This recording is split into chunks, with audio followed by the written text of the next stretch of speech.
I mean, the fact that I'm here standing talking to all of you guys is as surreal as the fact that our perception of reality, the way our brains see the world or the universe, could be nothing but an illusion. Now, a lot of scientists agree with this theory that matter, space, and objects, the way we perceive them, might not exist in this way at all. They believe that consciousness is fundamental and that the way we perceive objects, matter, and space is just a construct of our consciousness. To put it in very simple words, the world we see is just a virtual reality created by our minds. Now, Advaita Vedanta says, Brahma Sakin Jagan Mithya. That means the Atma or Brahman is the ultimate truth, and the world we see is just an illusion. Now, I don't want to delve deeper into this topic today, but I wanted to introduce this to get you guys to the possibility of one, there is a wider reality that is beyond our comprehension and perception. And two, we can in fact change and alter our reality. Now, me, I have always been very curious about the whys of life, the meaning of life, the existence of a creator, and whatnot. But my steps into spirituality began through the ideas of manifestation and the laws of attraction, the books on them. Now, there is not a lot of scientific backing to these concepts, but a lot of very popular books talk about this concept with a lot of confidence. And a lot of very successful people attribute to their success to them manifesting it. They say that they manifested exactly what they wanted and brought to life. Now, this intrigues me quite a lot, but I left it there. Now, my first entrepreneurial venture was a cloud kitchen and canteen in the student town of Nandagopal. It was a fun venture, but COVID hit us really badly and we lost a lot of money. Now, I was put under a lot of stress. I remember this one day, I looked at my bank account. I had 2,000 rupees in it, a lot of debt to pay off, and a lot of days forward, which I was very worried on how I would struggle through. Now, these ideas of manifestation popped into my head, and I thought I would put this into use. Now, the idea was very simple. You should believe what you want will all be yours. You should be able to visualize it clearly. And then you should feel all of those feelings you would feel when you actually get it, like joy. And most importantly, you have to feel gratitude that the universe has given you what you want. Now, I decided to put this to practice. Now, what I wanted at this point was money. It is really hard to visualize money. So I found a quick fix. I decided to think of this bank app on my phone and me opening it. And secondly, I had to make it believable. I couldn't believe that I would just get $1 million. So I thought of 1 lakh rupees being added to my account because that would let me survive. Now, I imagined opening a bank account, seeing 1 lakh rupees added to my bank account, and me feeling very happy and relieved because there's some money in my account. But then I was missing that core component, gratitude. And then I decided to thank the universe for making this happen. I did this for a few days, and in a week's time, this uncle of mine calls me at random. He calls me to the bank saying he has a few work there that I would want to help him with. I go to the bank and he tells me that he wants to clear up his account and that he wants to put in 1 lakh rupees into my account. And I was shocked. I was very pleasantly shocked.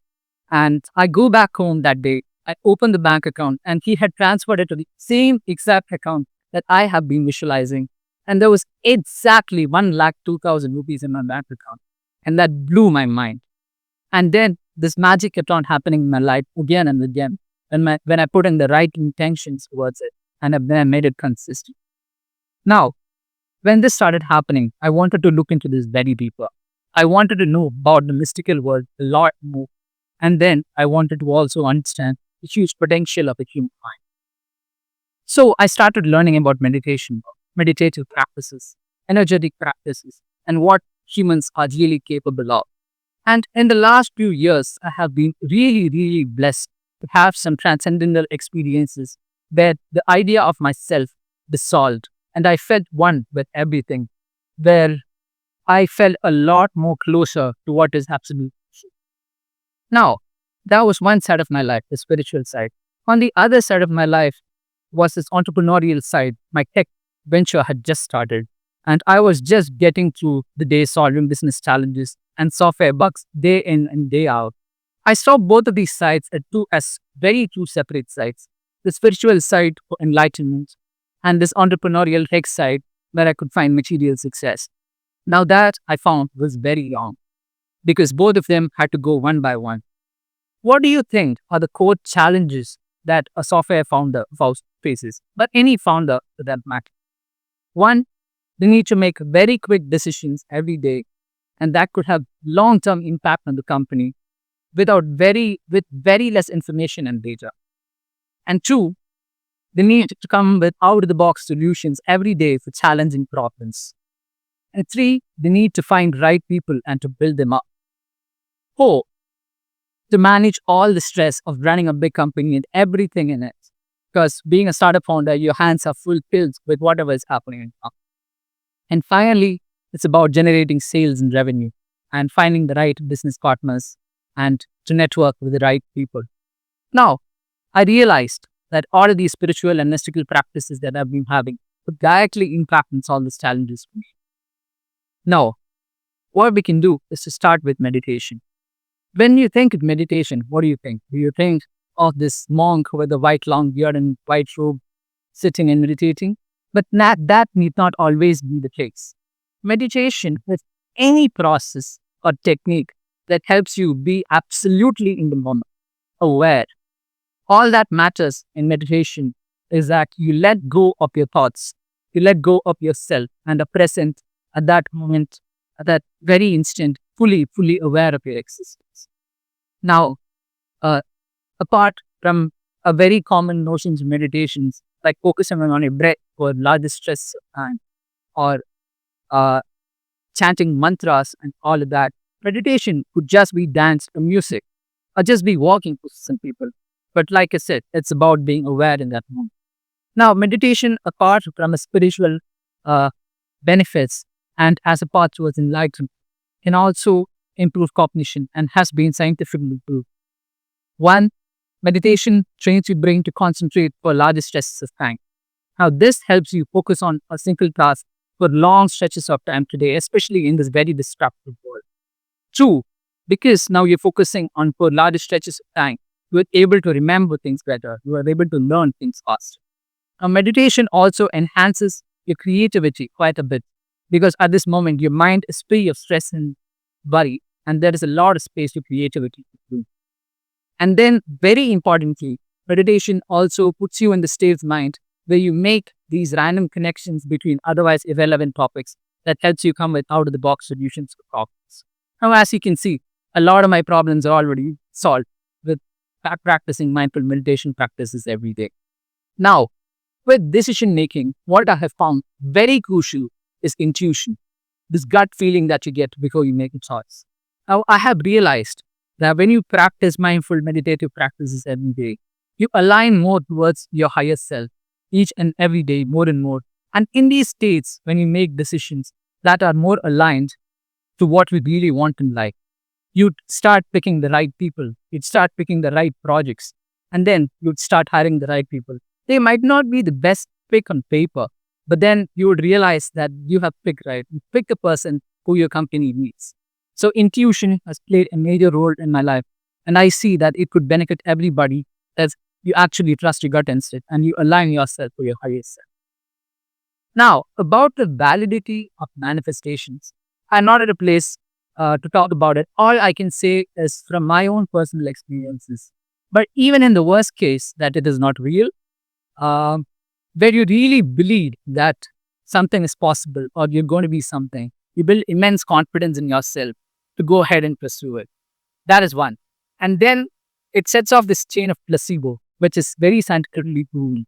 Now, placebo, except apart from your mind affecting your body, and also transcend your business processes and making it more efficient. So, there's a very clear action plan that I can give for anybody who really want to start out and build any venture that they put their mind. One, set very clear goals for yourself. Decide what you want to be or what you really want.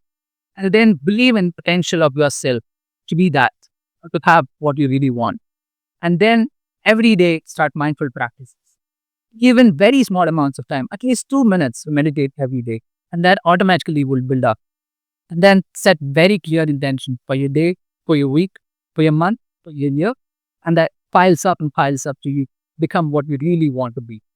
So trust me, if you keep doing that, you thank yourself for whatever you've done. Now, coming back to the idea of us creating reality. When we believe that we can create or influence reality, we believe we are God, we have God inside us. We believe that everybody around is God. And when this happens, we worship ourselves. We worship everybody around us. And more than that, we believe that we have the potential to create anything we want, multiverses included.